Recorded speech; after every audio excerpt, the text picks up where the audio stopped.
আরে আমি তো তোমার লাগি অনেকক্ষণ ধরে অপেক্ষা করতেছি, তুমি এত দেরি করলা কেন? চাচি আজকে বড় খেপ পাইছি, এলে খাইতে দেরি হয়েছে। মামা এসব কিছু ভালো লাগে না, এই মহিলাটার আক্কেল জ্ঞানের অনেক অভাব আছে। অন্য এলাকায় ভিক্ষা করার জায়গা পেল না, আমাদের এলাকাতে ভিক্ষা করতে হলো। আরে ভাই সমস্যা নাই, আমার লগে যায় প্রতিদিন। চাচি উড়ো। এই ভাই আপনারা তো টাকা আপনারা বেশি দিছি, আর তাছাড়া রিজার্ভ দিছি, আপনি যান। আরে চাচির ধর আপনি কইছেন নিতেছেন, আপনারা যেটা রিজার্ভ দিয়েছেন ওটা আপনি কই থাকবে। চাচির আমার লগে বড় নিতেছে, সবসময় আমার গাড়িতে যায় তো। না না বাজান, তুমি আজকে যাও গা, আমি আরেকদিন যামুনি। আরে সমস্যা কি, তুমি আমার লগে আহো, উড়ো। আরে না তুমি যাও তো। চাচি কি হয়েছে তোমার? চাচি তুমি প্রতিদিন আমার লগে যাও, তুমি আজকে এক দিকে যাইবা না কেন? না বাজান, আমার সমস্যা আছে, তুমি যাও। আরে তোমার কোনো সমস্যা নাই, তুমি আমার গাড়িতে যাইবা। কইলাম তো, তুমি আমার লগে আহো তো। আরে আরে দেখলে তো তোমার মায়ের আক্কেল জ্ঞানটা কতটুকু। আমরা একটা শুভ কাজে যাচ্ছিলাম, আমাদের যাত্রাটাকে অশুভ করে দিল। এখন কিছু একটা করো যাতে আমাদের অটোতে সেই কালমুখিটা না উঠে। আরে বাজান আমি যাবো না, কইলাম তো আমার সমস্যা আছে, তুই করে লগে লয়ে যা। কি সমস্যা তোমার? এটা আমার কইলে সমস্যাটা কি? তুই একটু বুঝতে চেষ্টা কর।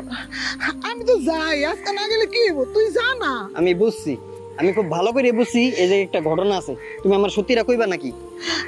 আরে কোনো ঘটনা নাই বাবা, একটু বুঝতে চেষ্টা কর, আমি যাবো না আজকে। না চাচি, কোন ঘটনা তো আছে, আমি অগো শুনলাম কানে কানে একজন আরেকজনের কইতাছে এই মহিলাটা এই জায়গায় ভিক্ষা করে কে, তুমি আবার অগো দেখে আজকে গাড়ি তুলবা না। সমস্যাটা কি তুমি আমার কও? তুমি আমার পোলা মানো না? তুমি যদি আমার পোলা মাইনা থাকো চাচি, তো তুমি আমার মাথায় দিয়া কও, মিথ্যা কথা কইলে আমি মরে যাবো। আরে দূর, এসব কি কস? তো তুমি সত্যি কথা কও, কও।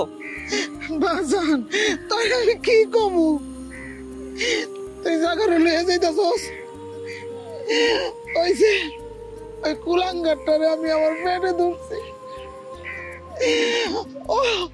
ওর কাছে আমি বোঝা হয়ে গেছি বাজান। এই বউটারে যখন ঘরে আনলাম, এই বউর বুদ্ধিতে আমার ছেলে আমার বাড়িতে বাইর করে দিচ্ছে, আমার ওগুলোকে জায়গা দিতে চায় না। আমি আর কি করবো, রাস্তা রাস্তায় ঘুরে, কেউ তো খাওয়ান দিব না, এই জন্য আমি ভিক্ষা করি বাজান। চাচি তুমি চিন্তা করো না, আমি আছি তো। ওই আমার গাড়ি থেকে নামেন, নামেন কইতাছি নামেন। আমরা গাড়ি থেকে নামবো মানে? এই গাড়িটা আমরা রিজার্ভ নিয়েছি, সো আমরা আমাদের গন্তব্যস্থানে যাব, তারপর আমরা এই গাড়ি থেকে নামবো। এছাড়া আমরা গাড়ি থেকে নামবো না। তোকে ভাড়া আমি তোকে ফেরত দিব, তোর নাম বাজান নামতে কইছিলাম। চাচি তুমি খারাও, আজকে আমার তুমি থামাইবা না, আর কোনো কথা কইবা না। এই অটো চালকের বাচ্চা, অটো চালক, তোর এত বড় সাহস, তুই আমাদেরকে তুই করে বলছিস? হ্যাঁ, আমার গাড়ি আমি তোর নিমু না, আর তুই যদি এখন না নামোস, আমি এখন লোকজন ডাইকা তোর ইচ্ছা মতন বানামু। নাম। কি বলে, আমাদেরকে নাকি পিটাবে, আমাদের গায়ে হাত তুলবে? এর মাথা ঠিক আছে? এই তোর মাথা না আসলে নষ্ট হয়ে গেছে। তুই জানিস আমরা কি? আমাদের স্টেটাস সম্পর্কে যদি তোর ধারণা থাকতো না, তাহলে কখনোই আমাদেরকে তুই বলে সম্বোধন করতেই পারতি না। তোর ক্ষমতা সম্পর্কে আমার জানার দরকার নাই, তুই কি এটা আমার জানার দরকার নাই। তুই যে কি এটা আমি খুব ভালো করে বুঝতে পারছি। আমার গাড়ি আমি তোর নিমু না, তোর রিজার্ভের টাকা তোর ফেরত দিব, তুই গাড়ি থেকে নাম। এই কথা বলে না, চলো নেমে যাই। ঠিক আছে নামো। খুব ভালো করে বুঝতে পারছি যে তুই চাচির কুলাঙ্গার সন্তান। এই মাইয়ার পাল্লায় পইরা তুই মায়ের ফালাই দিছস। আরে আমার মা নাই, ছোটবেলায় মা জন্মের সময় মারা গেছে, আমি যদি মাকে যদি জীবনে মারাদর পাই নাই, আর তুই এই মায়ের রাস্তায় রাস্তায় ভিক্ষা করাস, বউলিয়ে থাকস। ওই নাইলে পরের ঘরের থেকে আইছিস, ওর কথা বাদ দিলাম, ওর তোর মার প্রতি দরদ নাই। তুই কেমনে পারলি, তুই কেমনে পারলি হের পেট রক্ত মাংস খাইয়া দুনিয়ায় এই মায়ের ভুলে গেলি? মা, আমার তো মা নাই, আজ থেকে তুমি আমার মা, আমার কাছে থাকবা। আমি যা কামাই তা দিয়ে আমি তোমার শান্তিতে সুখে রাখার চেষ্টা করবো, তুমি আমার লগে থাকবা। আমি তোর লগেই থাকবো, আমি কোথাও যাবো না। তুই কি বুঝবি, তুই কি বুঝবি মার মর্ম? আরে মায় যদি কষ্ট পায়, আল্লাহর কাছে হাত তুলন লাগে না, তোলা এমনি ধ্বংস হয়ে যায়। আর মায়ের যদি সুখ দেশ, শান্তি দেশ, মানে মোনাজাত লয়ে দোয়া করন লাগে না, ছেলে সন্তান এমনি জান্নাতে যায়। তুই মার মনে কষ্ট দিছ। আমাদের ধর্মে আছে যে মায়ের পায়ের তলে সন্তানের বেহস্ত। তুই কি বুঝবি? আর তুই এই বেহস্তের রাস্তা রাস্তা ভালো রাখছিস। আমি নিয়ে গেলাম তোর বেহস্ত, তোর কপাল আমি নিয়ে গেলাম, তুই থাক।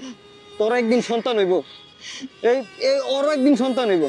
তখন যেদিন তোর সন্তানটা তোকে রাস্তা বাই করে দিব, সেই দিন বুঝবি বাপ মার মর্ম কি। সেই দিন বুঝবি তুই যে কি করছিলি। এই ফল তো তুই একদিন পাবি। মা চলো, তুমি আমার লগে থাকবো, আমার লগে থাকবো আজকে। ঠিক আছে? আপনার কি সমস্যা? হ্যাঁ, আপনি কি চাচ্ছেন? আমার সাজানো গোছানো সুন্দর সংসারটা ভেঙে দিতে? আর আপনার মায়ের প্রতি খুব দরদ উতলে পড়ছে মনে হচ্ছে। আপনি জানেন এই মহিলাটার কত সমস্যা? এই মহিলাটা কখনো চাইনি যাতে আমি আমার স্বামীকে নিয়ে সুন্দরভাবে সংসার করি। সবসময় আমাদের মাঝে আল বাজিয়েছে, বাহাত হয়ে দাঁড়িয়েছে। আর তাই এই মহিলাটাকে আমরা এই বাড়ি থেকে বের করে দিয়েছি। আর এখন আসছেন মায়ের গুণগান গাওয়ার জন্য। এতই যদি দরদ লাগে তাহলে মাকে আপনার বাড়িতে নিয়ে যান। আমাদেরকে এত কথা কেন শোনাচ্ছেন? থামো তুমি, সবকিছু তোমার জন্য হয়েছে। তোমার জন্য আমি মাকে অবহেলা করছি, মাকে কষ্ট দিয়েছি। মা তুমি আমাকে ক্ষমা করে দিও। চলো মা, আমরা চলে যাই, চলো। না না, আমি তোর সাথে যাবো না, আমি ওর সাথে যাবো। ভাই, তোমার কাছে আমি ঋণী। তুমি আমার চোখটা খুলে দিছো, আমি মায়ের অনেক কষ্ট দিছি। ধন্যবাদ ভাই, তুমি মায়ের প্রতিদিন অটোতে করে নিয়ে যেটা, পৌঁছায় যেটা। সত্যি তোমার কাছে আমি ঋণী। যত কিছু সব তোমার জন্য, সব কিছুর জন্য তুমি দায়ী। তুমি এটা কিভাবে করতে পারলা? তোমার জন্য আমি মাকে কষ্ট দিছি। আর না মা, চলো মা, আমরা চলে যাই মা, এখান থেকে আমরা চলে যাই। মা চলো মা, আসো মা। ভাই সাবধানে রাখবেন।